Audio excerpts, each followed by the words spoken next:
Hello everyone, it's me, La Dentista, just coming to you again, finally, after I've been working for quite some time.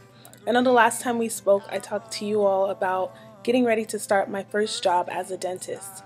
Well, it has been almost 5 months and I've been practicing clearly for quite a while with a corporate group that provides an opportunity for me to be an independent associate. I don't have a senior doctor at my practice.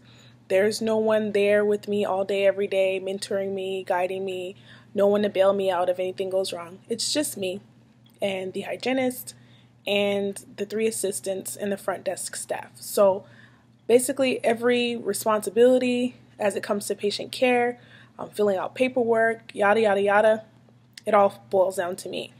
And so, of course, some people have asked me, well, you just got out of school. How is that? Is it overwhelming? Were you scared?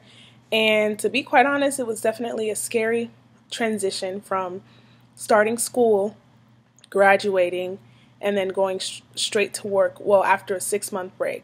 But quite honestly, like a lot of people told me, doing dentistry is like riding a bike. You don't forget the fundamentals. You just kind of a little rocky in the beginning, but you build up your stamina and your ability to be able to push through, and everything is good. So my first week, actually my first day, I was met with a brief inventory of what was there in the practice, and then a quick little orientation to the procedures and guidelines as far as how the practice runs, things like that. But then after that first hour, I got thrown into bridge prep, some extractions, a crown, some fillings, and of course my exams. So I pretty much went from seeing the traditional 2 to maybe 4 patients per day in dental school to 12 to 16, sometimes 20 patients in a day. So yeah, it was quite overwhelming, but I survived the first week. Then it turned into the second week, and by the second week, I was kind of in my groove. I figured out how I wanted to do things, kind of what my practice philosophy and style was, and I had great assistants to help me get through everything. That's one thing, is that a lot of times you kind of go into the position feeling like you have to be high and mighty. Oh, I'm a doctor, so everyone must respect me and everyone needs to bow down because I know more than them. But, I didn't go in there with that attitude. I felt like from each person in their respective positions, I could learn something from them.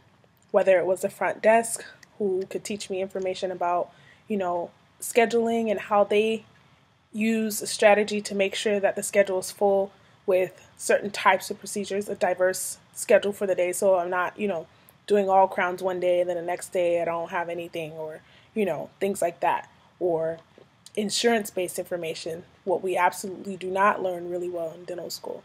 How to manage the budget, things like that. Then from the assistant, I was able to learn chairside techniques with certain materials that I've never used before.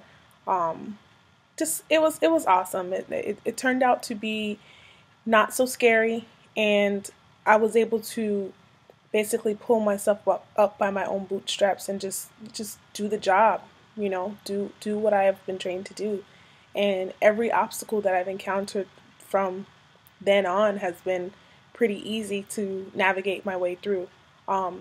During dental school, I didn't have the privilege of placing, I didn't place implants at all, but I didn't have the privilege of restoring any implants either. We did a lot of mannequin-based implant restorations and stuff like that, chairside, implant retained overdentures, that kind of thing. So in my experiences with working in the similar private practice setting with my group practice, it was just great being able to do my own implant restorations, crown and overdenture, and it was exciting. Like, I've learned so much. I've been able to develop my own technique, like I said, and have so much more business acumen that I think I can definitely carry into my own business when I decide to open up my own practice in the future.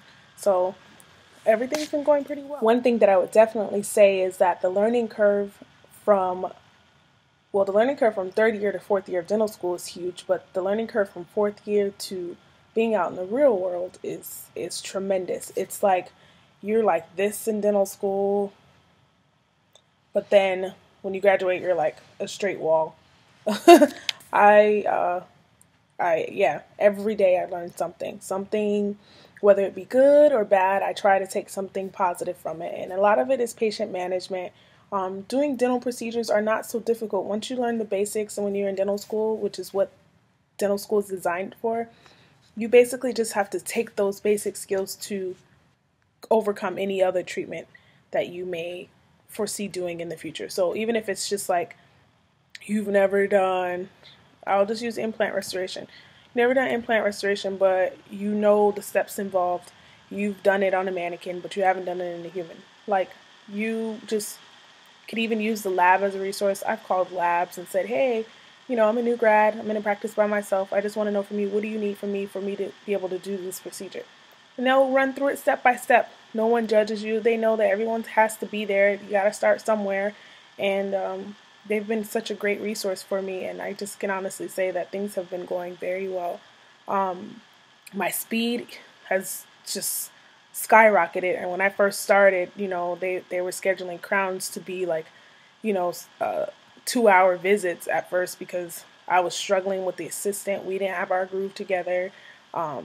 Just trying to figure out how to use the instruments there because they're a little bit different from what I was used to in school. Hand pieces, things like that, the way the operatory is set up.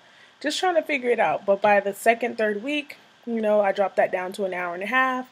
And then now, patient has a crown, it's just an hour an appointment. And most of that is not even me doing the crown. It's the assistant making a temporary, me anesthetizing, and then basically getting the patient to fill out consent, taking their blood pressure and all that. The crown prep itself takes like 10-15 minutes. So I'm just very, very thankful to God that things have been working out. It's been wonderful. So that's my update as far as work is concerned. Being in the dental profession is definitely a great decision. I don't regret any of it. There are some things that I wish I would have paid attention a little bit more to in school, but I have been very diligent in researching and looking up resources to help me to better be able to serve my patients, and I'm grateful for that as well. Right now, I am currently a part of the executive board for the Academy of General Dentistry in the state of Arizona. Basically, I just help with the new dentist committee, and then recently I was kind of appointed a position with the Arizona Dental Association to be a part of a subcommittee for the Committee on Membership. That basically requires me to give input on large group practices. So like, I work for a corporate group. It's a smaller regional group. It's only in New Mexico, Colorado, and Arizona, but it's still considered large. But anyway, basically, I was kind of appointed a part of that because of my networkings in the Academy of General Dentistry. And then I also applied for a program with the Arizona Dental Association that is for new dentists or any dentist that basically has an interest in gaining more insight on being a leader in organized dentistry. So like if you want it to be, president of the Arizona Dental Association or on the executive board for the American Dental Association, like what does it take? And so that helps me to better gain insight on how I can get more involved with that. And it's a 1-year program.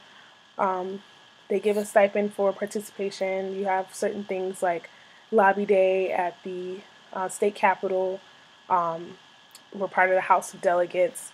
We have conferences and things that we attend. We have to do presentation, research projects. So yeah, I'm excited about that. Just found out that I got accepted to that program 2 weeks ago. They select 6 people, and I kind of looked at the other individuals they accepted, and I was very, very, I guess if I'm honest, intimidated a little bit because most of them have their own practices, and here I am, little old girl, just got out of school, thinking I'm kind of gonna be a part of the big shots. But I foresee myself doing some great things in the future, so why not, But that's pretty much it as far as I'm concerned. I mean, like I said, I've been working hard. A lot of times I come home, I'm exhausted, and I've been trying to figure out my balance because my husband and I have been family planning and I feel like I haven't quite grasped a hold of fully how to manage my schedule just yet. Because in dental school, it was, we thought we were busy.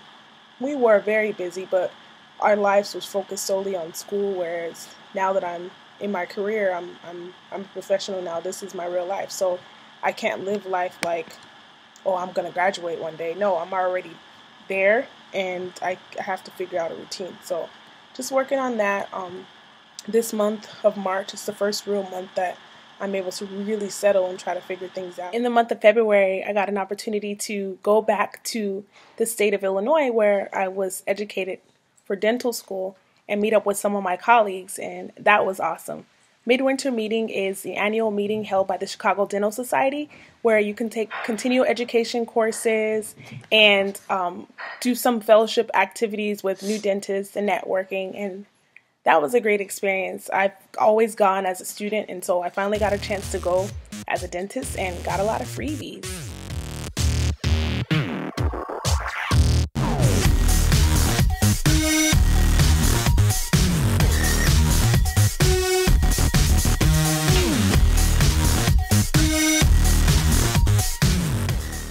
Until next time, peace, love, and dentistry. For more videos and the latest updates, don't forget to subscribe.